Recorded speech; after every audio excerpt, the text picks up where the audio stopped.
Hello, it's Mr. Cox, Dad Stories. There's my wonderfully styled hair. Okay, I want to talk about a boy. It used to be in my youth group a long time ago. I know him since then.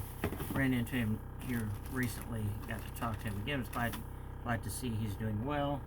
The guy was a hoot. And it's the same one I talked about in another video that one time pretended to be the pastor of a church who went to youth rally and ended up meeting the pastor of the church and introducing himself as the pastor of the church. But the same kid, I'm gonna fix my animals here. This same kid loved cars. He would talk about some really hot cars, and he would talk about like when it take off, it'd be enough to twist the stupid grin on your face. And of course, on a lot of outings and things we did. I remember one time he was in the car with me when I had a Chevette, and this boy had just given us some real big, thick telephone books. They're not as popular as they were now. This was kind of in a phase when cell phones were first starting to get big, but before, like, people didn't get as many. There weren't as many landline phones.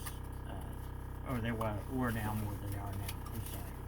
I'm losing track of what I'm saying.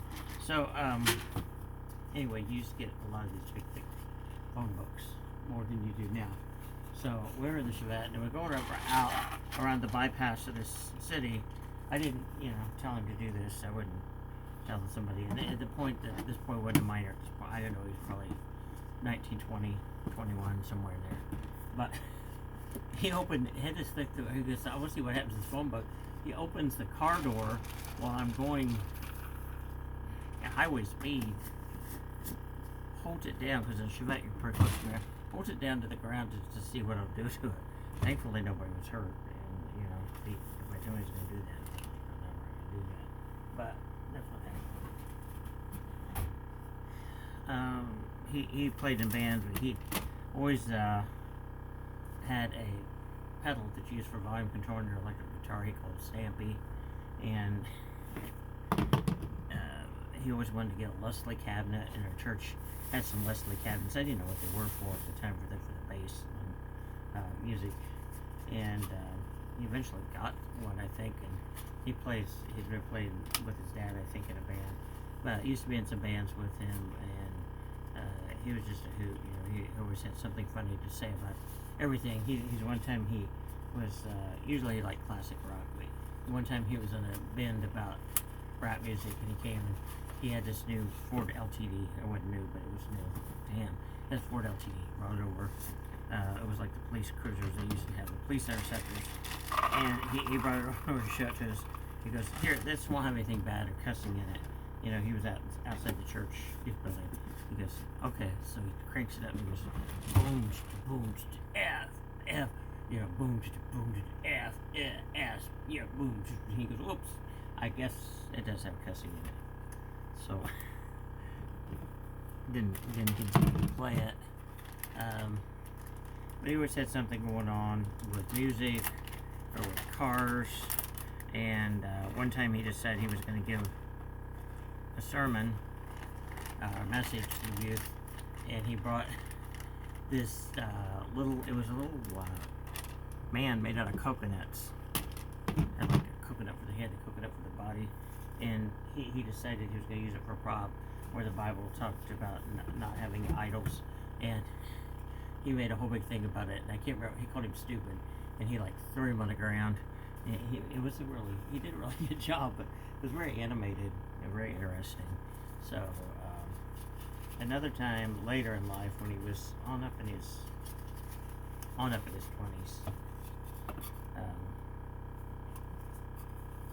sorry, I'm distracted. He had a drinking problem for a while. He's doing better, and he's not doing that now.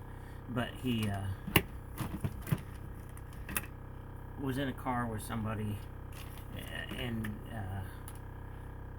it was somebody he didn't want to be with anyway. And they tried to put a hit on him, an older person, and not a good situation that he picked up somewhere. I picked him up at a bar, they were giving him a ride home, and he had some choice words for them, and they let him out, but he was like out a long ways from home or from anywhere, and he was walking along, and I guess it was like 50 degrees, so it's chilly, but he's not gonna freeze to death.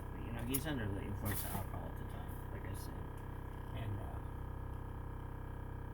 he decides he's going to.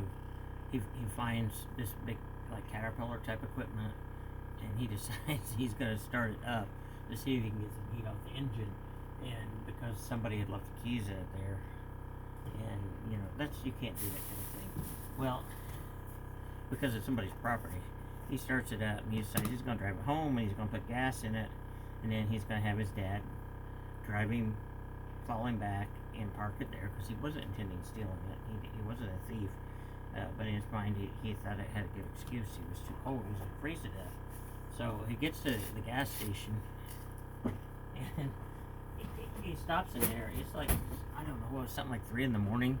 He stops in there to get gas, and they said it was odd, that people don't pull in that time of the night, because they probably noticed that he was intoxicated, and they called the police, and he goes out and is putting gas and the police surrounding, and I mean, it could have went really bad. He could have been, I don't know, one of the Grand Theft Highway equipment or something. But as it was, he got off light with probation, and they explained the situation. I'm sure he got somebody charged for being public intoxicated and driving under the influence of alcohol and things like that. But they didn't lock him up and throw away the key, and he didn't do anything else like that after that. So you don't want to do those kind of things. You don't want to steal power equipment even if you think you're going to take it back. You don't want to stick things out of your car into the road. But that's just kind of how he always was. He still likes to work on cars. Great guy, and I think I'll see him again one of these days.